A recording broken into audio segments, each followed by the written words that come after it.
What's up, Warriors, and welcome to another episode of the Mental Health Movement Podcast, Voice for the Voiceless. I'm your host, Chris. And before we get started with today's podcast, I wanted to acknowledge somebody who I feel is pretty important to the world. He is a philanthropist. Jesus, I can't say that word. And he just passed away today. He was the founder and creator of CNN. He was responsible for releasing the first 24/7 television programming. Mr. Ted Turner had passed away today. He was battling with dementia.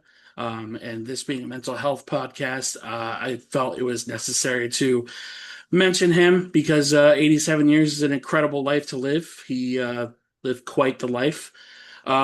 So today's guest, she is a holistic psychotherapist and a wellness coach. Please help me welcome Esin Pinarli. Esin, how you doing? Hi, Chris. Sorry, I was just trying to adjust that. It's Uh, okay. Thank you. Thank you for having me. I'm Yeah. very excited to be on the show. Thank you for doing this. It really means a lot, and Yes. definitely looking forward to getting to know you and what you bring to the community. So we go ahead and start with this question for you. What inspired you to create the internal wellness counseling, and what gap in the mental health landscape were you hoping to fill?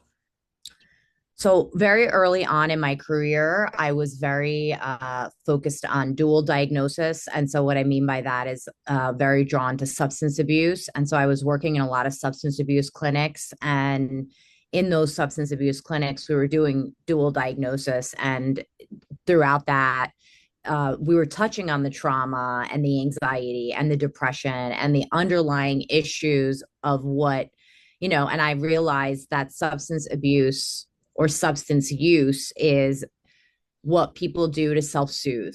It's an attempt to self-soothe. So there's obviously something underneath there besides looking at it as an addiction model. I looked at it as a general dis-ease inside of somebody that they were trying to that was their solution. And then it turned Ori, or it turned and that had consequences, and then usually the drug of choice, whatever it may be, turns on the individual. And so I felt that in those facilities where there was behavioral health being addressed, mental health, substance abuse, it felt to me honestly like we weren't really tackling enough of the underlying issues.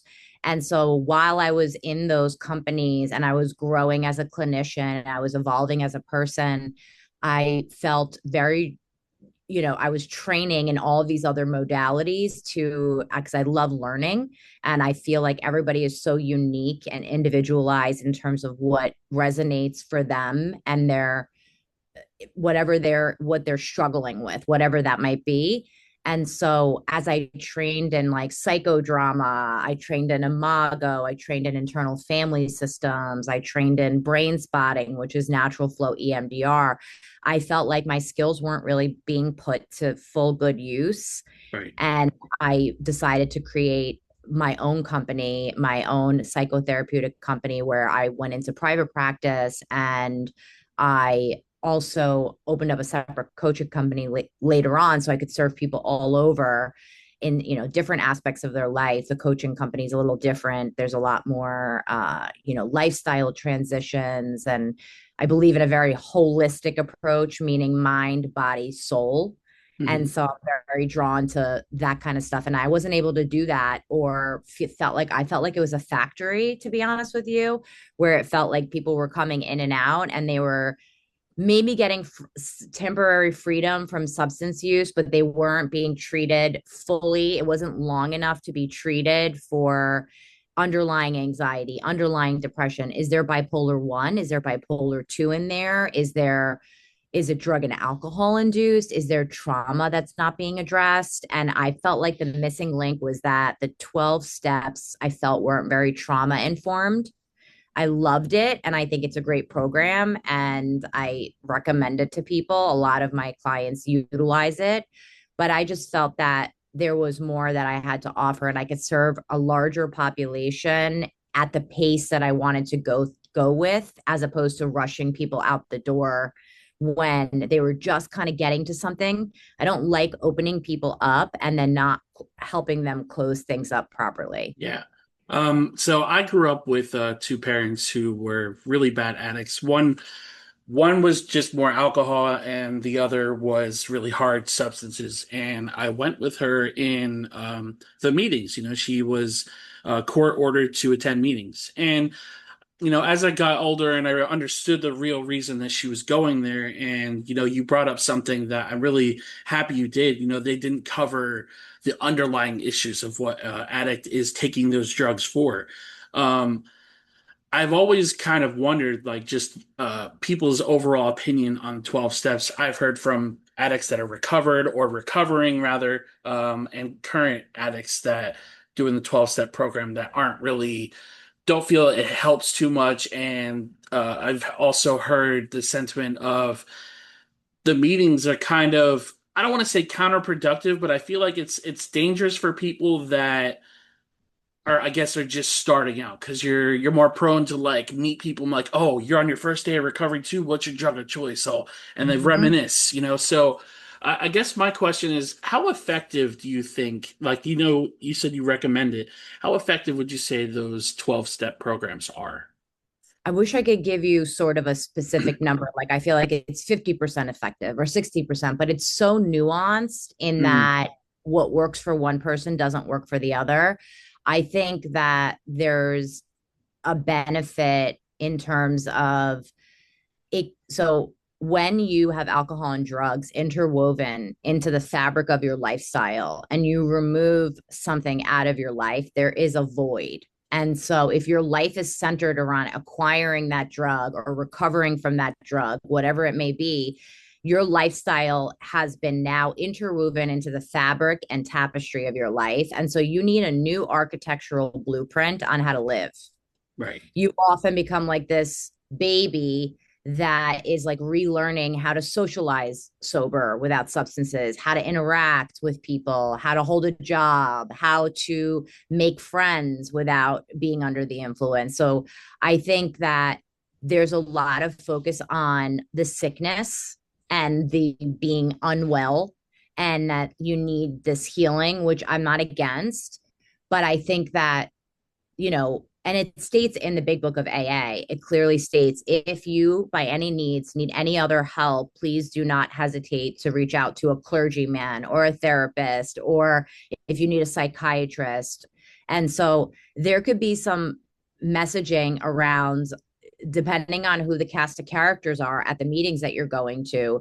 You may come in with an alcohol problem and then learn about hydrocodone, and you may learn about opiates and what they give you, and then all of a sudden you may, it almost gives you a drug education 101 for people.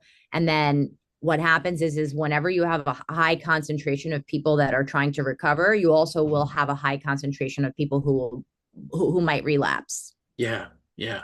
And so then you form this kinship and this camaraderie, which is necessary, because connection is one of the antidotes to substance abuse. So I love that there's camaraderie and there's connection, but I also, people bond. They sometimes trauma bond, and then they go off and relapse together. Now you made a new friend to use with. And so there's those pieces, and then I don't feel like it gets, I think there's adult children of alcoholics. There's so many 12-step programs, right? There's Cocaine's Anonymous, Narcotics Anonymous. There's depression. There's Emotions Anonymous. There's all of these things, Codependence Anonymous. And I think Adult Children of Alcoholics is the one program I found that really kind of touches into sort of inner child work and a little bit more of the psychological component. And then the 12 steps is like, if you follow this design for living, you will have a happy, joyous life. And these people are doing all the right things and they're still stuck. Right. Right. And that's the gap that I feel that people probably need to work with a therapist. Some people need a psychiatrist. They need to figure out their own internal world and what their experiences are that are unique to person B. Even though I say if you open up the hood of a car and you look at the wiring, it's very similar in people who have a tendency to have an addictive personality. There's a Hmm. similarity, and so there's a kinship and a camaraderie. and a sort of, oh, I think like that too. So there is a power in groups, there's a power in the collective, but there's also a missing gap. And so, based on each person, I say, if it doesn't apply, let it fly. Number one. Number two, you're not failing or you're not broken, and there's nothing wrong with you if for some reason you still feel stuck because you're going to the meetings, you're meeting the people, you've done the 12 steps, you're sponsoring other people, you're helping other people, then your life becomes centered around just this. So Hmm. you do that to get a life. You do that to get the job and hold the job and maybe get in a relationship and have friends and have camaraderie. But I want people to thrive and not survive. And I think that it's very nuanced and it's not trauma informed enough. And I think it Hmm. needs to work in tandem with other things. Like, I'm a big Right. proponent of cold plunge. Working out, moving your body is the most underutilized antidepressant, period, end of story. And, eating well, if you want to go to therapy, having a therapist or a coach or even a spiritual advisor, other than just that, because a lot of times it's a beginning. I don't want it to be the end. And if you feel that it's rehashing how unwell you are and connecting you to people that you end up relapsing with, then I have people kind of recalibrate and sort of, I work with people to collaborate a different treatment plan. All right, well, let's try this, right? Hmm. Let's do this. So I'm not against it, but there's definitely setbacks, and it doesn't work for some people. It really, it reminds them every day that they're an addict and an alcoholic. And some people need to be reminded of that, because if you forget, you might decide, well, maybe I can have one drink and I'm okay after enough time passes. So there's a good reminder as to the fact that there's an accountability there, Hmm. and there's a reminder. But if you there's constantly, people will raise their hand and be like, I'm a sick recovering alcoholic, and it's like, well, you keep saying you're sick. I almost have people say recovered, Hmm. you Hmm. know and speaking about, I'm a recovered alcoholic, because you can absolutely recover and be in remission. Right. Right. You know what, one thing I've always kind of found though is like a double-edged sword was the celebrating the amount of days that somebody had sober, right? It's like, Yeah. I feel like it's almost grounds for relapsing. It's like, oh, well, this person hit 3 years and you're still on your first month, and then like you fall off that one time, kind of like you just said, oh, it's just one drink, and then all that progress is gone, and you almost completely derail. So it's like, I love that there's reminders of how long somebody's been sober, but I also kind of feel like it's because we're creatures in comparison, right? It's that person has a bigger house than me, that guy has a nicer car than I do. And I feel it's almost the same when it comes to recovery, where somebody might be on their first month and they're in a meeting with somebody who's pushing 5 years sober. Right. And you kind of get in your head, especially with those untreated mental illness that they're dealing with too. Yeah, I think you make a really great point. I think comparison is the thief of joy. And you can think I'm so far along, or you can look at it as inspiration. You can look at it like, well, if that person can do it and I know their story, then I could be capable of doing it. But remember, it's so individualized Hmm. that if the person is discouraged, and then it becomes shame based. Right. It becomes like, so I always remind people, you didn't lose that 6 months.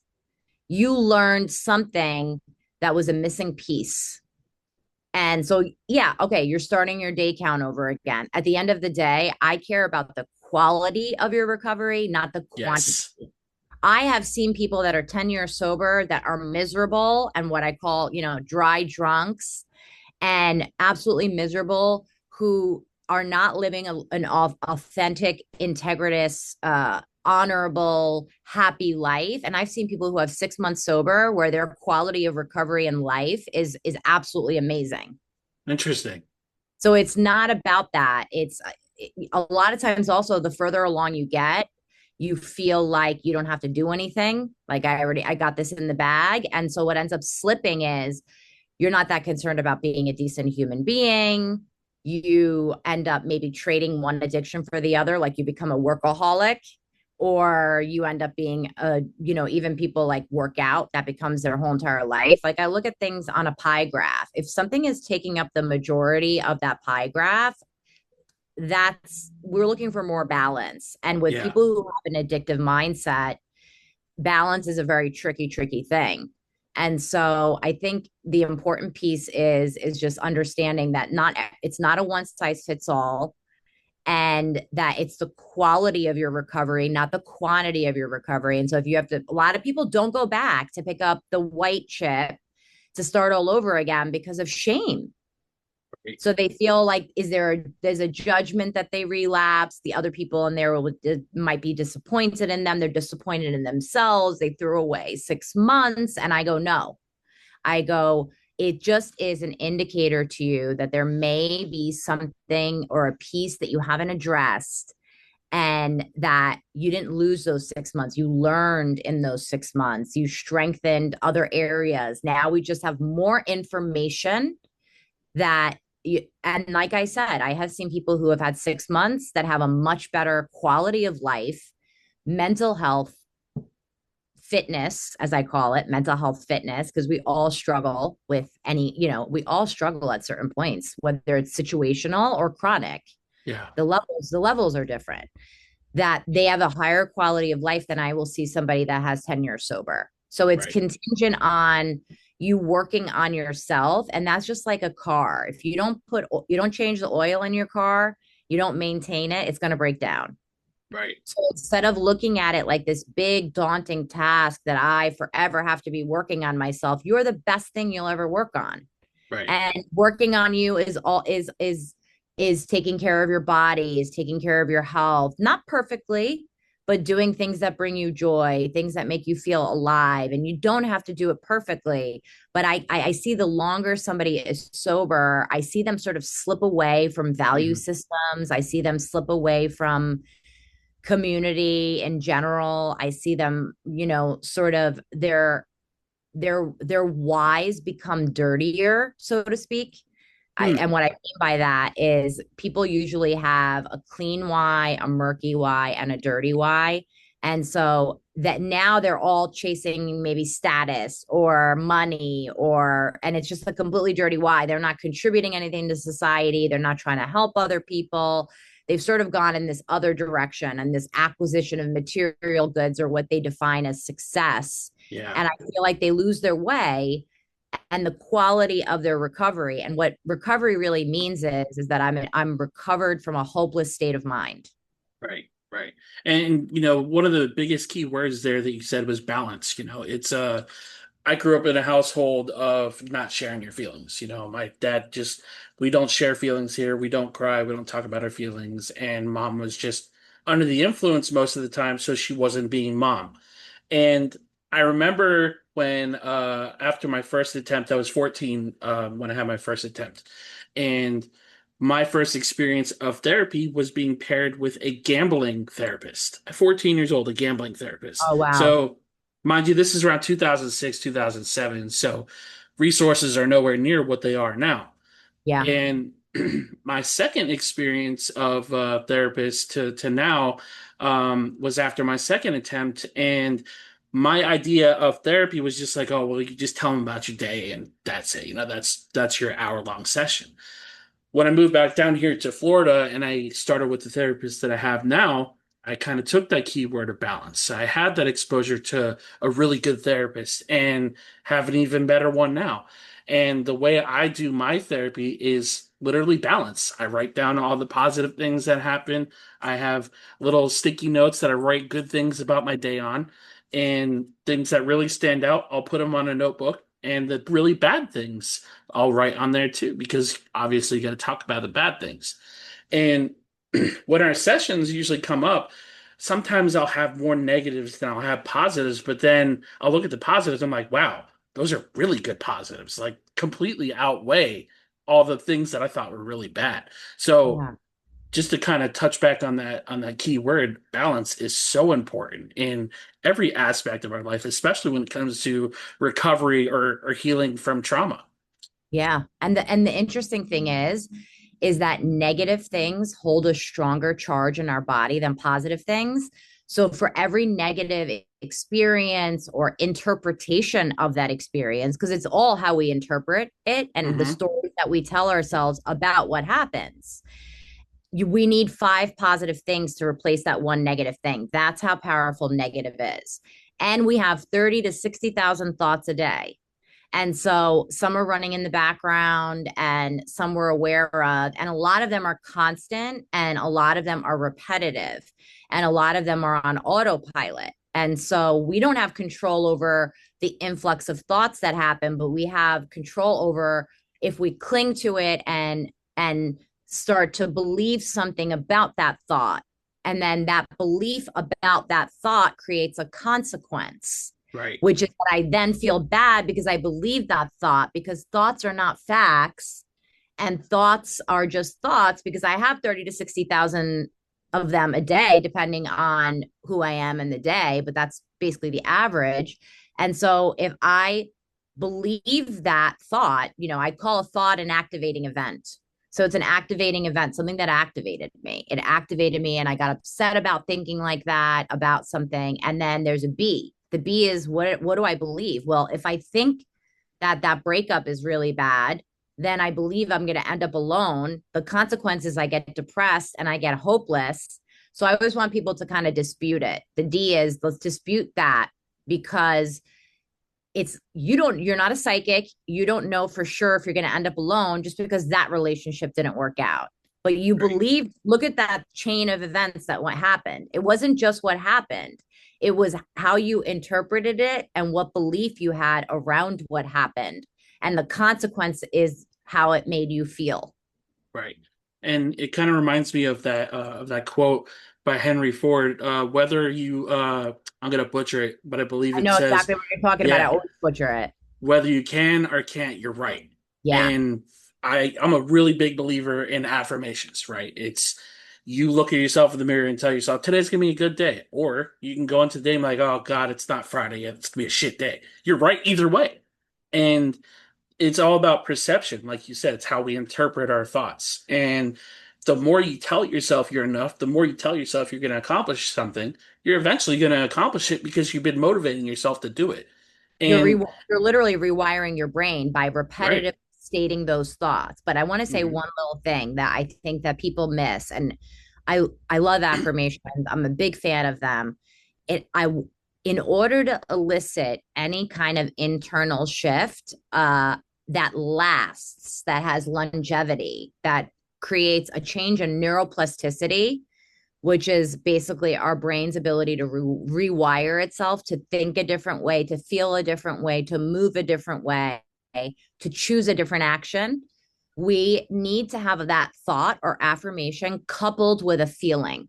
Hmm. So if I want something like let's say I want a better paying job. So the affirmation is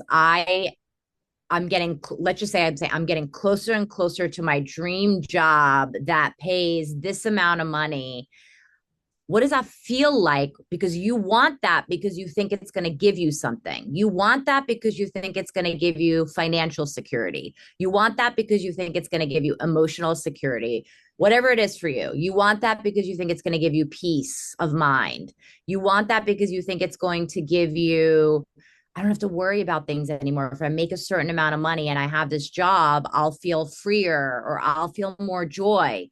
Well, why can't you access that feeling because if that's what you want, you're going to move the goalpost closer to you.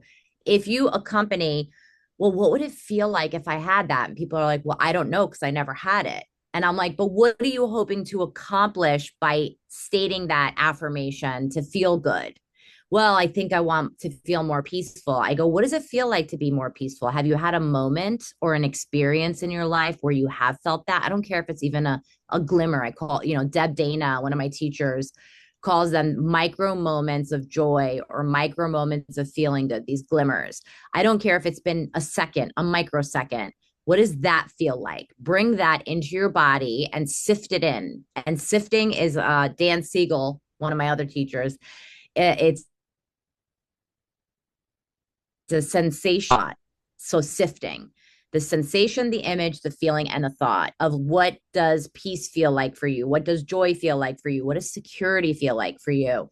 So if you could just get a millisecond of capturing that emotion coupled with the affirmation, you have more of a chance of that shifting your emotional energetic state, and you have more longevity, meaning you can rewire quicker.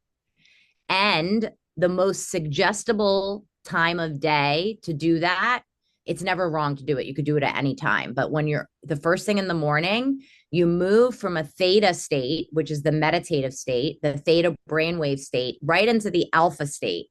Those are very suggestible times first thing in the morning. So you don't grab your phone, you don't grab anything to take you out, because the minute you do that, you get pulled into your beta state. And that beta state is the doing state that you need.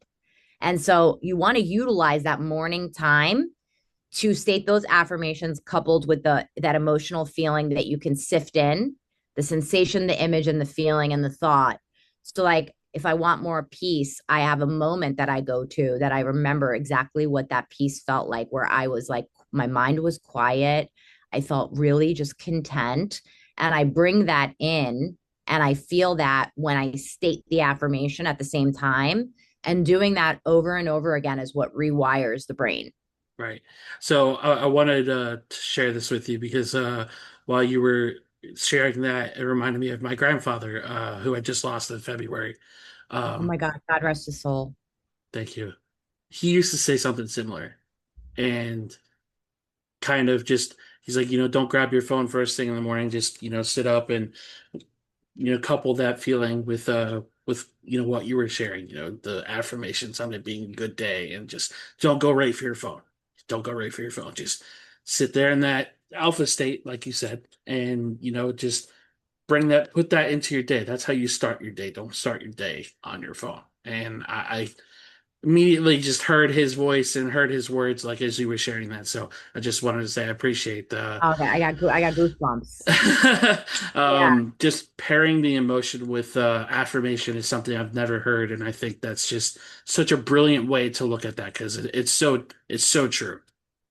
Yeah, and I think that it's good because I don't want people I want people to work smarter, not harder, in terms of like improving their life and improving their mindset and improving. And so if I could give any tip to make it quicker to manifest for you, right? It's like if you could couple that emotional state that of which you want, because that's why you want that thing, you move the goalpost closer to you. Right. And so any tips that I can give, because I've had people do affirmations for so long and they're like, I'm not shifting as quick as I want. It's not, it's not lasting. I feel good. I said I decided to have a good day and I did have a good day.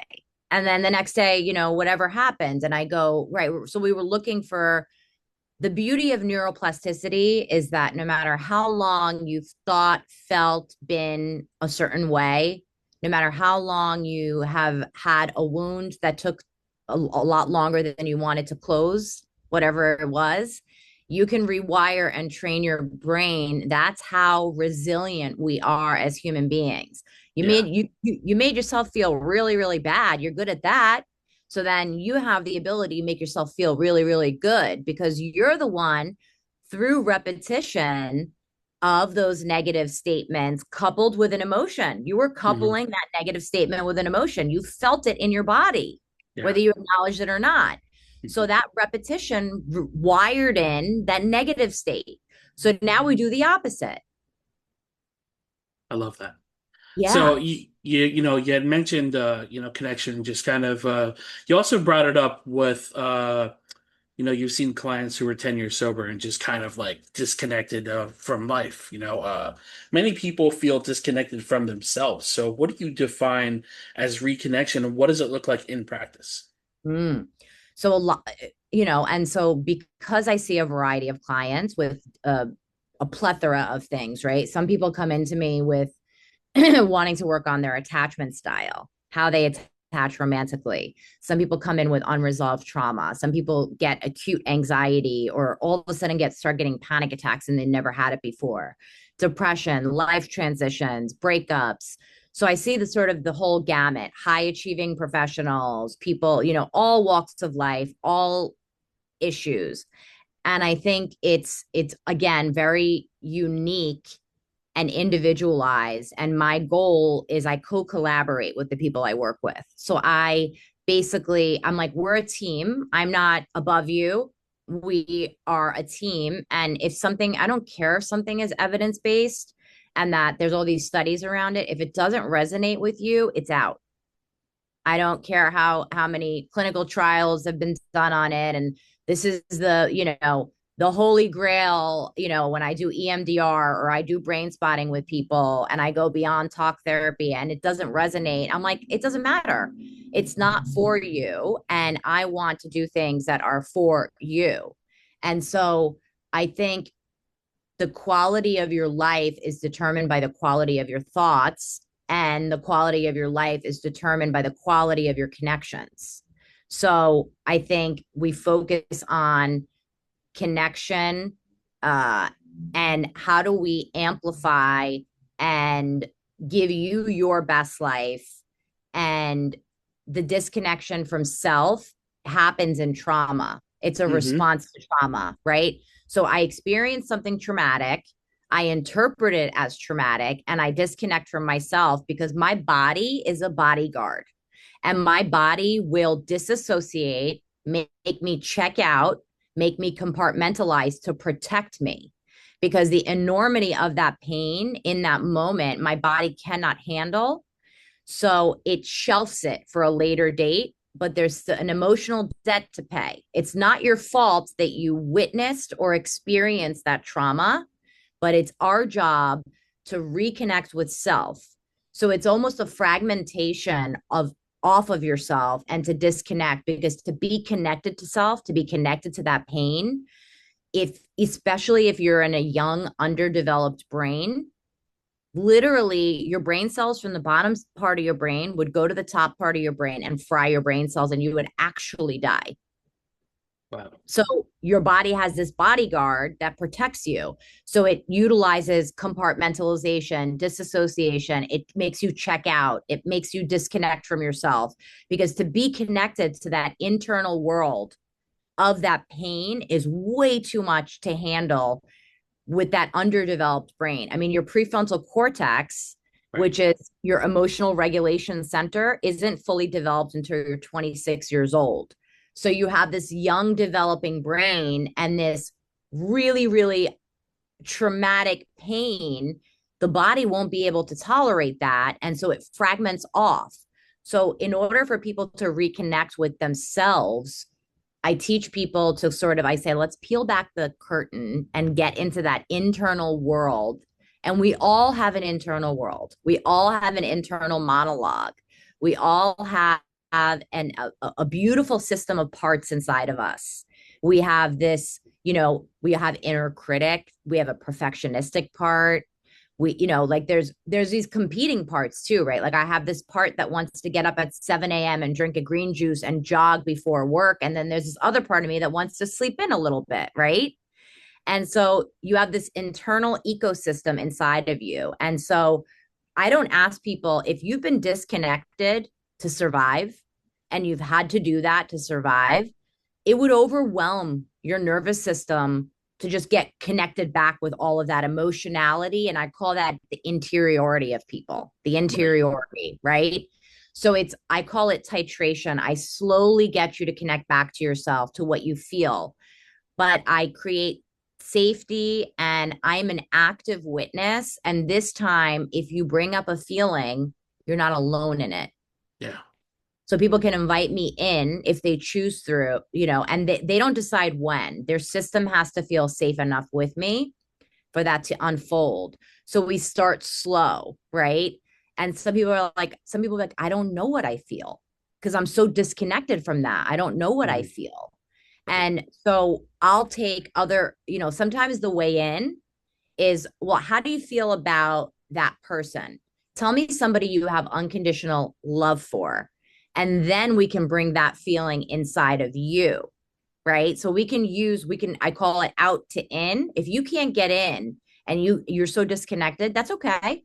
That's okay. We can utilize experiences or outer feelings that go towards somebody else and then feel what that feels like. So to connect back with yourself would be to be like, what is that bringing up in me? Even any kind of activation. Oh, my heart's starting to beat fast. Okay, could that possibly be anxiety? Hmm. Mm, I don't know. Well, tell me what it feels like in your body. Well, my heart's beating. I go, is there any other areas that you're noticing that well, yeah, my pulse, I just realized my pulse is going up. And I go, okay, so that might be a feeling of feeling activated or anxious. And they're like, okay, because you have a guy who grew up in Ohio who nobody talked about feelings and it's swept under the rug. He's like, what is anxiety? His dad was like, anxiety doesn't exist. Depression doesn't exist. What are you talking about? And so these feelings were denied, so they had to suppress in order to stay in connection. So their inner world wasn't held, it wasn't nurtured, it wasn't attuned to. Feelings were swept under the rug. Nobody talked about difficult things, nobody held feelings for them, nobody connected enough with them to be like, tell me what's going on inside what you're experiencing. So people learn to suppress, fragment, and disconnect in order to stay in connection. So to Right. reconnect, healing is to reconnect back with yourself. Hmm. And that's slowly, right? Even if they give me a little, sometimes I'll even have a feelings wheel. I go, and it'll be very big, not small. Like, what's the closest to what you're experiencing or what you experienced out there that you're bringing into me to describe to me? And they'll be like, I guess it would be that. Sometimes the visual representation of it connects them more when the verbal doesn't. Right. Right. And so seeing that, they're like, that's a little bit more like what, yeah. And some people are like, I got 30 seconds of it and then it got shut. I noticed my body just shut it down. Hmm. And I go, yeah, Interesting. because because when you felt that before, it was met with rejection. It was met with disapproval. It was met with, we don't do that here. Oh, you're crying? I'll give you something to cry about. Go in your room. Hmm. And so you were met with these feelings are not acceptable. It's not okay to talk about this stuff. It's not okay to feel. So I'm going to automatically disconnect because my priority as a child is to stay in connection with my caregivers no matter what. I will always choose connection over authenticity or connection with myself. I will Right. always choose connection with another person over connection with myself because I need them to survive. So one thing, when I was growing up, probably since maybe the age of 4, I think I was in survival mode from like the age of 4 to like maybe 27, 28, somewhere around that range. And the way that I would disconnect from all the hectic things that were going on in my life was movies, cartoons, TV shows. And one thing very specific that I'll never forget is in 2020, 2021, two of the biggest losses in my life happened. A really good friend of mine, and then my brother the year after. And Sorry. the number one thing that passed in my brain was senior year in high school. We had watched Robot Chicken. Are you familiar with Robot I am. Chicken? Yeah, I've watched bits and pieces. So there was a specific bit that they did based on grief. I've never learned about grief. I didn't know what grief was growing up. My grandfather died when I was 7 or 8, and never was really told like, oh yeah, that he died, and never was told how to grieve somebody or anything like that. So it's just he's dead and that's it kind of thing. And the Robot Chicken episode, it was a giraffe that fell into quicksand. And, he's sitting there pleading for his life and went through all 5 stages of grief. He went through anger, went through acceptance. And that helped me like teach my brain what grief is and why I'm feeling like this. Oh shit, this is when the giraffe finally hit his feet on the bottom of the quicksand, noticing that nobody's going to help him, that you have to help yourself. And when my brother passed, like I was completely disconnected. Like I was done. And I was in therapy at the time. And I remember when he passed away, this is how disconnected I was.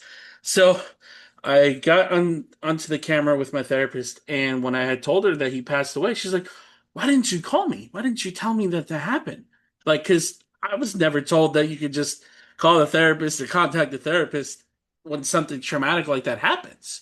Yeah. And I told her, I'm like, I honestly just thought that it was just our scheduled sessions to talk about this stuff. She's like, no, no, no, no. If like anything ever happens like that, please call me. Like I'm here for you. Like this isn't Sounds like just sounds like, like sounds like you have a great therapist because that's yeah, something I'm not trying to say I'm a great therapist. I'm just saying that I offer that safety and that connection with my clients. And I yeah, go, and I'm honored and blessed. And I feel like it's a sacred for them to bring me into their world and invite me in. And when something like that happens, they always message me and let me know. And I'm like, absolutely. And there is, part of it's not about dependence on the therapist, but it's about creating a secure connection with the therapist.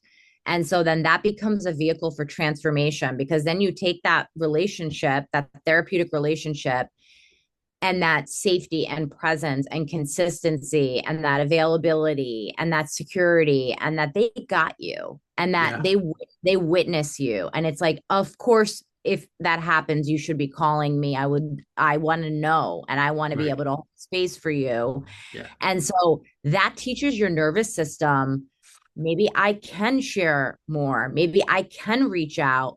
Maybe I can feel. Maybe somebody will hold this with me, even though I never had it before. yeah, yeah. And just want to throw this out there too. From the 45 minutes that we've been speaking, I can honestly tell you, and I'm and I'm not just saying this, I think you're a great therapist. Like Oh, thank from you. from everything that you're sharing so far, I think there is a lot of things in this community that, you just kind of side eye. It's just like, oh, well, I don't want to go to therapy because they're just looking for money. And I hear that chirp all the time from my father. Yeah. And unfortunately, he grew up in a generation of, therapy is a no-no, talking about Yeah. stuff is a no-no. Mhm. Um, and looking at where I'm at now mentally, I don't watch movies and shows the same way that I did. Now I'm trying to interpret the story. Now I'm trying to interpret what these movies are about and finding joy out of movies instead of just like my brain is unplugged and this is my Escape. escape. You were using it as an escape before. Now your intentionality. Remember, I talked about the why.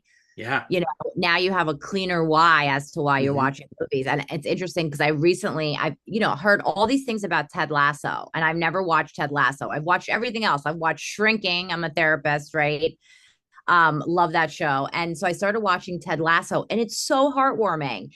And I started to just look at it from the lens of like normalizing therapy. They got a sports psychologist on the team. They're talking about human emotions. There's these group of guys, they name themselves, I think, the Diamond Dogs, where they got a problem and then they powwow, and it's like about men and talking about feelings. And like now I understand the lore. I'm like, what's this whole because I couldn't get into it the first 2 3 episodes. I'm like, oh, this is the lore. And I found out that it came out during COVID.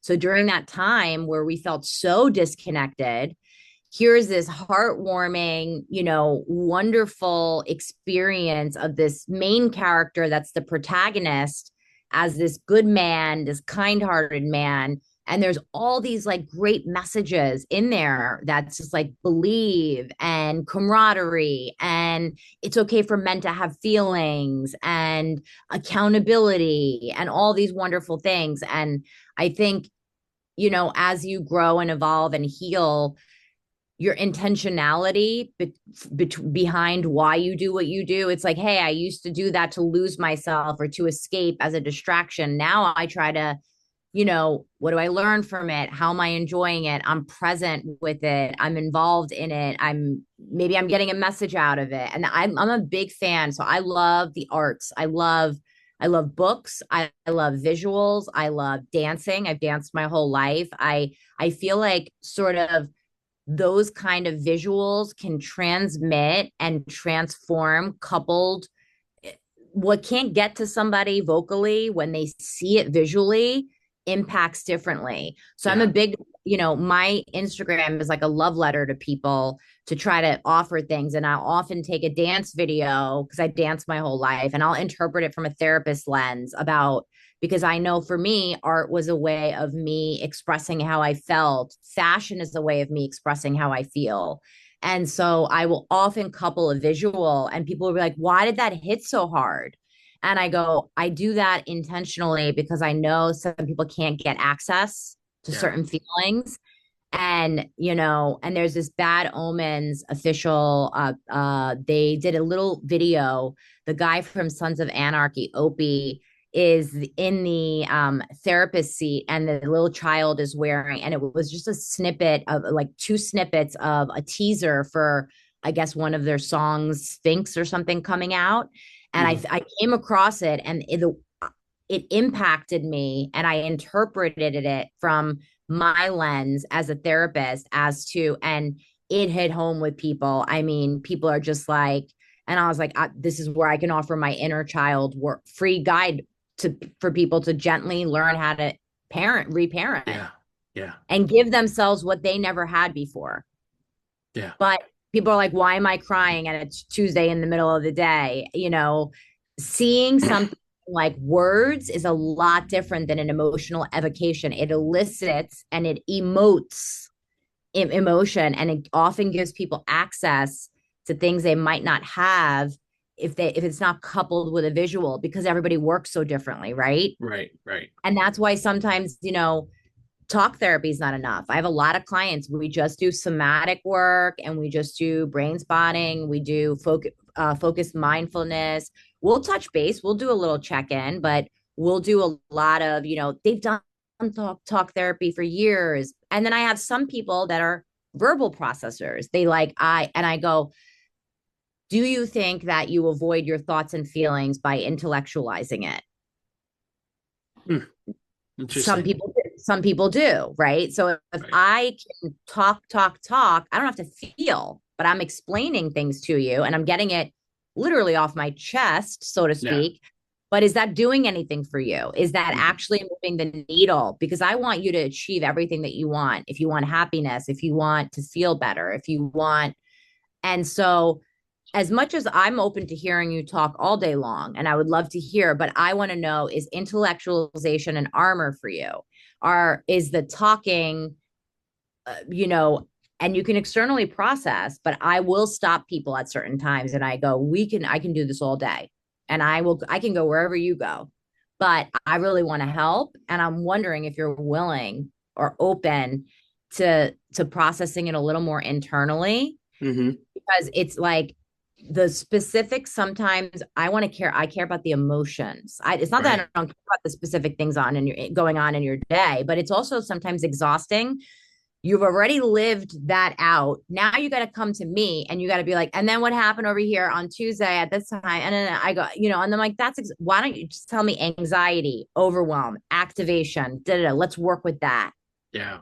Yeah. Or And situation happened and it got me really upset or whatnot. Let's move through that feeling. yeah. And you had mentioned a couple times in the interview that I really wanted to touch on. Sure. So before I ask this question, for me, crying was really hard for me for a really long time. And as I got older, crying started hurting because it wouldn't come out. It would get stuck in my throat, and I couldn't understand why. So my question for you is, how important do you think inner child work is? Because Oh, for I think me, it's I feel when I started really digging into younger version of me and all the pain and trauma that I went through, it became easier to express, kind of like you said, like healing internally yeah. and being able to verbalize what that inner child was feeling. Yeah. I think that we are all playing out our childhood wounds. And I think that to deny that that's not a crucial part of us, healing whatever it is that we want to heal or work on. And here's the thing. We're not broken. We are masterpieces and also works in progress. We are Yeah. both. And so I think though we don't want to neglect that, because you know somebody once told me adults don't really throw temper tantrums. That's your younger part showing up. And I recognize a lot of times, even in romantic relationships, it's like when you get into conflict, it's like the younger part of each of these people that didn't get their needs met are at war with one another and are battling one another. Like the adult has left the building. Right. The adult has left the building, right? They're in this conflict, all the defense mechanisms, all the ways they protect themselves, all the ways, even the bullying or even being mean is a way to not get hurt, right? Because that's how they defended themselves. If they were tough and they got bigger, then they wouldn't have to feel small. And so I think it's a really important part of healing. And I think it's becoming the witnesser and being the adult that you never got to have, and helping that little boy or little girl release a lot of stress responses that haven't gotten completed yet, and a lot Yeah. of energy that they're holding on to that's not theirs to carry any longer. Hmm. And I think that they weren't able to process it then because it was too much. And now, as you get older, it's going to dictate your life if you don't deal with it. It Yeah. will show up in how you move, how you attach to people, your nervous system, how dysregulated you are, how you react. It will create these sort of subconscious autopilot knee jerk reactions. You'll become reactive and defensive because there's this little boy or little girl in there that hasn't been seen and witnessed and heard because they were alone in their pain and Yeah. they didn't get what they needed. So we get to give it to them now. And if that means that I get to be humbled and honored to be invited into that sacred world and witness that little boy or that little girl with them, if their system allows, it's my honor to Yeah. be able to do that. It's my honor to be that witness that they never had. And so now they're processing this with a more developed brain. Now they can complete the stress response. Now they can acknowledge what they didn't get and they can grieve over what they didn't get and they can move through it. And I can witness that with them. And that's why I have an inner child reparenting guide that's like gentle. And I put a disclaimer in there if it becomes too heavy and too much is coming up, because you want a safe presence to be able to hold that. And so I have a beginner's gentle inner child reparenting guide. I think it's a really important piece for a lot of people because we experienced these things alone, and how we interpreted what we witnessed or what happened to us and the stories that we created around that create our reality. Right. One of the best things that my therapist had told me, she's like, "Yeah, you are the lighthouse for the people trying to guide themselves through the dark." And on the Oh, flip side of that quote, it's you're the person for everybody else you wish you had growing up. And it really resonated with me because like the way that I approach all my friendships or all my interactions, it's I have a really bad I don't know if it's a bad habit. I have a habit of putting everybody else before myself. Not all the time, but a good portion of the time. And I think that's yeah, a big trauma response. it is. Um, Yeah, you're trying to give them what you never got in a way right, to subconsciously heal the childhood wound. right. But you get to a place where you're like, okay, I have to fill my cup up first. I can Yep, still be loving and altruistic and caring, but I have to fill my cup up first because I will be more helpful to the people in my life. And if I'm doing things for them that they could be doing for themselves, then I'm being a little bit of a people pleaser, and I'm being a little bit of trying to take care of them because I'm actually trying to tend to my own wound because I feel like I never got that. And I don't want anyone to feel the pain that I felt of not being held and not being seen and not being helped. So I'm going to give to them what I never got. And sometimes we do somebody a disservice because we enable them. They have to learn how to do that themselves. And I can support you and help you to co regulate, but I also want you to learn how to self soothe. right, I want you to know I'm with you, but I'm not going to solve the whole problem for you because I'm going to be robbing you of a skill set that you will never develop if I keep right, doing it if I keep doing it for you. But I'm right. here. I'm Yeah, here. yeah. And that also brings the importance of boundaries. Something Yeah, again that so many of us weren't taught growing up. I didn't know what no, boundaries were. And then when right. therapist had, just kind of explained what boundaries were, I looked at her like she had three heads. Like, boundaries? What do you mean I can tell somebody no? Oh yeah, I mean, I come from a very boundaryless, self-sacrificial, codependent, enmeshed family. I'm Turkish American. It's very normal in my culture. It's normal. The family system is a codependent system, or you're not a good parent. It's the flip side Interesting. of what it is, right? Hmm. But yet I'm born and raised here. And so they have some of that old school mentality. And so there's a little bit of enmeshment within the family system. And I had to sort of individuate out of that and sort of say, I'm not betraying the family system if I individuate or I don't do exactly what you say or I stay within the confines. And yeah, it's not okay to call me in the middle of my day when I'm with clients holding space, because I, again, come from a boundaryless family. So initially, when I would start to set boundaries, I would feel like, oh, they've done everything for me, and like I'm putting up a wall, or I would have post boundary guilt, like, ooh, that feels really uncomfortable. But that was my discomfort. Yeah. So I kept holding the line and I kept saying, I said, if you keep micromanaging me like that, I'm going to distance myself from you to take care of myself, because I really need to learn how to spread my wings and be independent on my own, because that's a skill set I need to develop because I'm so dependent on you guys. Yeah. Yeah. I love So, that. and other people have the flip side. They could never depend on their family. And so became hyper independent and they became, well, no one's going to take care of me. So I better take care of myself. And again, it splits. You either become, you pull people in for connection by people pleasing and being needed and giving them everything you never got, or you don't really let people in because no, you can't really depend on anybody because no one else showed up for you. And so you learned that you only can take care of yourself. And so you control the level of closeness with people, because the last time you depended on someone, they let you down, and you're never going to get hurt like that again.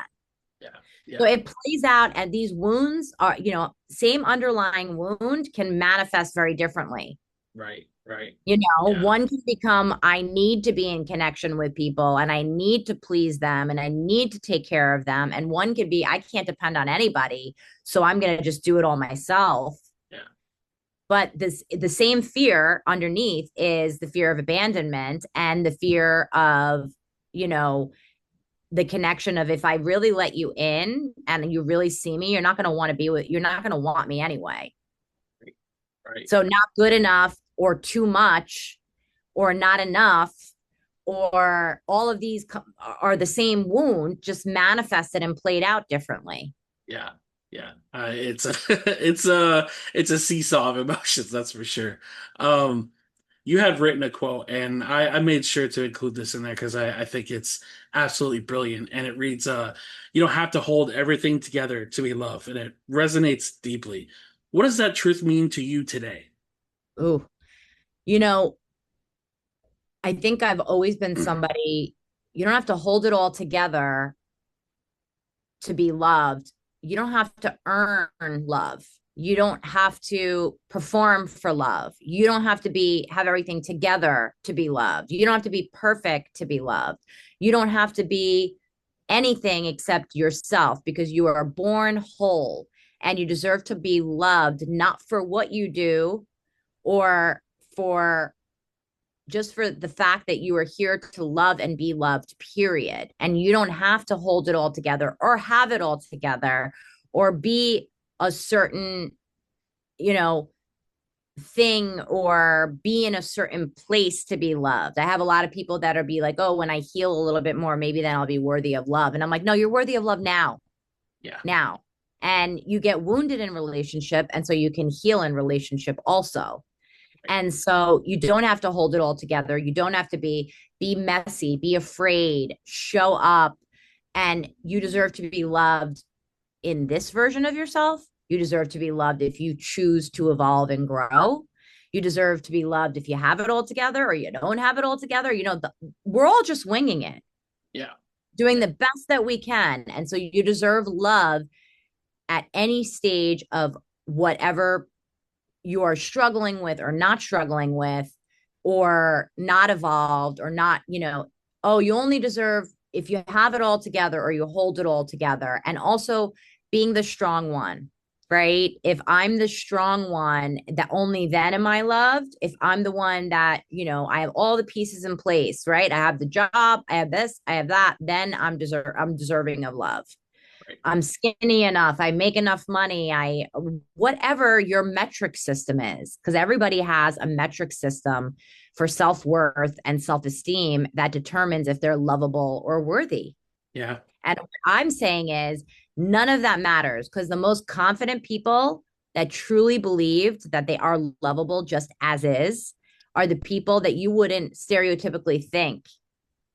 It wasn't that they made a certain salary. It wasn't that they had it all together. It wasn't that they had a particular body type. It wasn't that any of those things, because this is an inside job. And so the most confident people, and what I mean by confident is they recognize that they deserve to love and be loved, period, end of Yeah. story, irrespective of the car, the relationship, the job, the money, the weight, whatever it is. Those are not metrics. They believe that they wholeheartedly deserve to be loved just for being. You know what my metric was? My metric was my relationship with my parents. And my relationship with them is destroyed. Like it's beyond repair. And I almost kind of hold that like shame in the back of my head. Not all the time. I mean, I've gotten a lot better with it, but connecting with somebody that possibly date. Obviously, you don't share everything on the first date, of course, but Right, you're talking to right. somebody for a while and realize like, oh, you have a great relationship with your parents. Shit, I don't have that. Should I tell her? Like, should I tell her? Like, I don't want to tell her. And you just Yeah, right. kind of distance yourself a little bit. Yeah, because then, but it's the definition of what you look at it. What if it's the healthiest thing for you not to have a relationship with your parents? Yeah, What if it's the bravest, most courageous thing that you did to not have a relationship with them? yeah, And what if that was harder than to have a relationship with them? yeah, And the person who loves you will understand that there's certain boundaries, or the relationship is destroyed for reasons that are healthier for you right. now, And beyond right? my And control. so, and beyond your control, right? And sometimes, I've had people say the same thing too. I've been divorced twice. I don't know when to divulge this. Like, do I tell them on the sec? I feel flawed. I feel unlovable. Like they're so close with their family. They've never been married before. Like I've already failed at two marriages. And I'm like, it's the meaning and the metric that you're assigning to it. Nobody else is assigning that. You're assuming that. And so then it becomes your burden or your cross to bear.